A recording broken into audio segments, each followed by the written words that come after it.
तो good morning all of you. स्वागत है आपके अपने YouTube channel star commerce class में। और आज हम बात करेंगे सेशन 37 के सेशन इन टेस्ट के बारे में। देखिए, ये जो कोर्स का जो मैं सेशन करवा रहा हूँ BSCFA का सेशन है, यानी कि BSCFA Bihar state certificate in financial accounting. Bihar government आप लोगों को फ्री ऑफ कॉस्ट टैली सिखा रही है, साथ ही साथ GST सिखा रही है, GST पे काम करना सिखा रही है, पेरोल पे काम करना सिखा रही है। तो ये फ्री ऑफ कॉस्ट कोर्स सीख सकते हैं। यही कोर्स अगर आप मार्केट में करने जा रहे हैं तो वहां पे आपको 8 से 10 हजार रुपये 15 हजार रुपये आपको लग जाएंगे, फिर भी आपको सही से नॉलेज नहीं दिया जाएगा। ठीक है, तो जो भी लोग टैली करना चाहते हैं और मुफ्त में करना चाहते हैं, फ्री ऑफ कॉस्ट करना चाहते हैं, तो वो संपर्क करें हमारे संस्थान आकृति सामाजिक संस्थान डाक बंगला रोड हाजीपुर में। और यहाँ पे निःशुल्क शिक्षा दिया जा रहा है जो बिहार गवर्नमेंट की तरफ से है, जिसका नाम है कुशल युवा कार्यक्रम के अंतर्गत BSCFA कोर्स। ठीक है, इस कोर्स के अंतर्गत आपको ये टैली का कोर्स टैली सिखाया जा रहा है। ठीक है, तो आज हम लोग बात करते हैं इसी कोर्स का सेशन 37 का, कि सेशन 37 में क्या पढ़ाया गया और साथ ही साथ किस टाइप का सेशन इन टेस्ट में क्वेश्चन पूछा गया है। ठीक है, तो स्टार्ट करते हैं आज का क्लास। और जो भी लोग अभी तक चैनल को सब्सक्राइब नहीं किए, कृपया चैनल को सब्सक्राइब करें, लाइक करें और शेयर करें। ठीक है, तो स्टार्ट करते हैं आज का क्लास। देखते हैं पहला क्वेश्चन इस सेशन में क्या पढ़ाया गया, उसके बाद हम लोग क्वेश्चन को देखेंगे। ठीक है, देखिए सेशन 27 में जो है आप लोगों को POS के बारे में पढ़ाया गया है। अब ये POS क्या है? POS का मतलब होता है point of sale. Point of sale,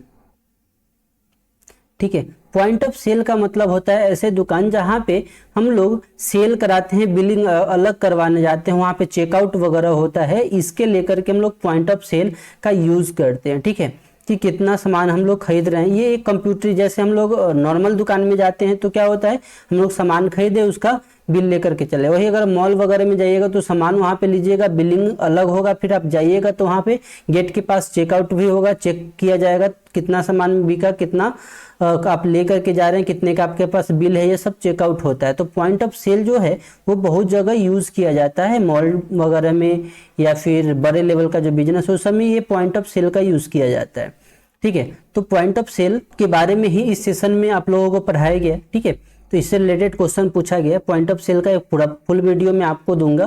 ठीक है, आज के इस वीडियो में सिर्फ हम यही देखेंगे कि POS के बारे में आप लोगों को पढ़ाया गया है सेशन 37 में, और उसके सेशन इन टेस्ट को देखते हैं कि अगर हम लोग पॉइंट ऑफ सेल इस वीडियो में पढ़ेंगे तो काफी वीडियो लंबा हो जाएगा, इसलिए हम लोग सेशन इन टेस्ट को देखेंगे। ठीक है, किस टाइप का यहाँ पे क्वेश्चन पूछा गया है।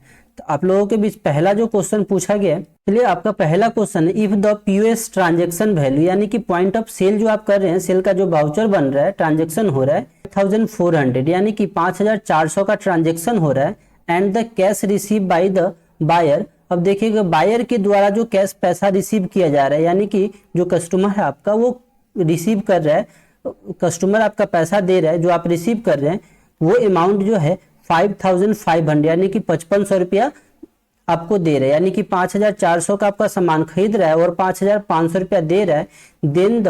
Then would bill amount balance amount, यानी कि जो बैलेंस अमाउंट है वो कितना है।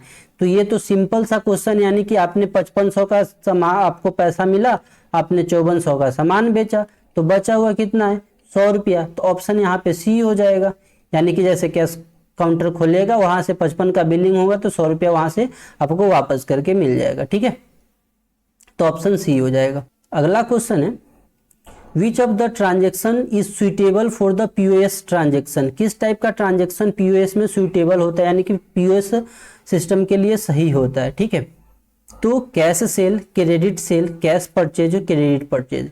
तो यहाँ पे कैश सेल का उपयोग होता है। POS में हम लोग ज्यादातर कैश सेल ही करते हैं। POS जितने भी ट्रांजेक्शन होता है उसमें हम लोग कैश से रिलेटेड काम करते हैं, क्रेडिट का कोई ट्रांजेक्शन नहीं होता है, तो यहाँ पे कैश से सेल ज्यादा सुइटेबल होता है। ठीक है, अगला क्वेश्चन है, custom message can be print on dash in tally prime, यानी कि कस्टम मैसेज जो है, जो बाय डिफॉल्ट उससे मैसेज आता है, वो उसको प्रिंट कैसे कर सकते हैं। वो हम लोग डायरेक्ट सेल्स इनवाइस से नहीं कर सकते, हम लोग पीओएस वाउचर के माध्यम से कस्टम मैसेज हम छोड़ सकते हैं। ठीक है, जब पीओएस करेंगे, जैसे आप मॉल से सामान लेते होंगे तो आपको एक मैसेज आ जाता होगा, ठीक है, कि इतना का आपने सामान बिलिंग किया, परचेजिंग किया है, तो POS message, POS point of sale जहां होता है उसके अकॉर्डिंग आपका कस्टम मैसेज आ जाता है, प्रिंट भी हो जाता है उस चीज को।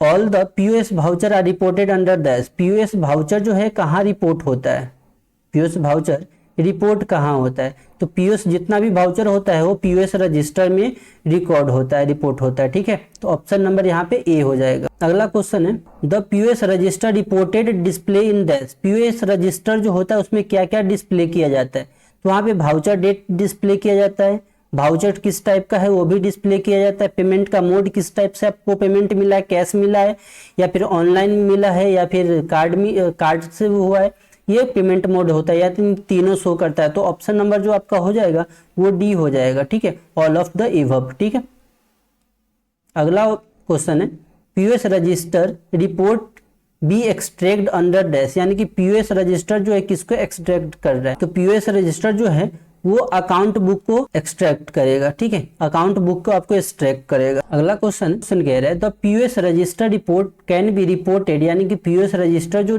का रिपोर्ट जो होता है reported in column bar formats, यानी कि कॉलम के अकॉर्डिंग सब आपका फॉर्मेट दिखे by using the dash shortcut की।